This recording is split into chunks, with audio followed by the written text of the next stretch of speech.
আল্লাহ দিদার পাওয়ার জন্য, তাহলে আমাদের প্রতিনিয়তে আল্লাহ তাআলার উপর নিজেকে কি করে দিতে হবে, ভারী করে দিতে হবে।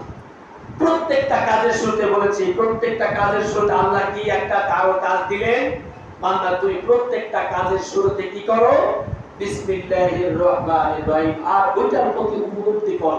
আমি শুধু বিসমিল্লাহ পড়ে যাচ্ছি, এটা মুখের কথা, উপলব্ধি থাকতে হবে আমি কাজটা শুরু করলাম আল্লাহ তোমার নামে, তোমার নাম বিসমিল্লাহ রহমান আর রহিম, তুমি আল্লাহ করুণাময় দয়ার সাগর, ওই আল্লাহর নামে আমি কাজটা শুরু করলাম। যদি এই কথা মনে করি, তাহলে পৃথিবীর আর কাউকে আমি দয়াবান করুণাবান এরকম বলতে পারি না। কথা ঠিক না ঠিক?